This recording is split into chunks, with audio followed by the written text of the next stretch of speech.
मुंबईतील रेल्वे स्थानकांच्या पाण्यामध्ये ई कोलाय आढळलाय। सीएसएमटी सह 4 स्थानकांवरील वॉटर कूलरच्या पाण्यामध्ये ई कोलाय आढळलेला आहे।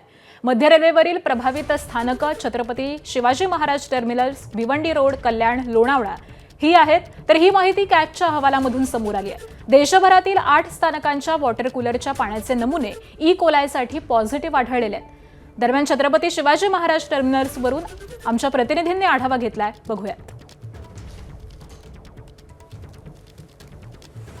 मध्य रेल्वेचे काही रेल्वे स्थानक आहेत आणि त्या स्थानकांमध्ये प्रामुख्याने जी पानपोई बसवण्यात आलेली आहे त्या पानपोयांमध्ये कुठेतरी ई कोलाय नावाचा एक जो घटक आहे तो आढळल्याची बाब समोर आलेली आहे आणि अतिशय ही गंभीर बाब आहे। याच्यामध्ये छत्रपती शिवाजी महाराज स्थानकातील 4 वॉटर कूलरचा समावेश असल्याची बाब जी आहे ती समोर आलेली आहे।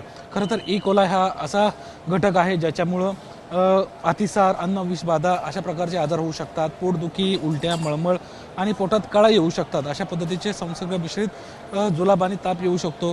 अशा प्रकारचे आजार जे आहेत ते होण्याची दाट शक्यता असते आणि त्यामुळेच एकंदरीत कॅगच्या अहवालातून अतिशय ही धक्कादायक बाब समोर आली आहे आणि त्यामुळं प्रवाशांमध्ये एक नाराजी आपल्याला पाहायला मिळते। या ठिकाणी जे पाणी आहे हे दूषित पाणी असल्याची बाब समोर आली आहे। एक घटक आहे ज्याच्यामुळे आजार होतो। तुम्ही येत असता इकडं, काय तुमचा अनुभव? माझा नेहमीचा प्रवास नाही, मी कधी असं माझं काम असेल तरच येतो मी, पण आज मला काही काम होतं म्हणून मी आलो, पण मला माहिती नव्हतं की दूषित पाणी, पण मी प्यायलो आता।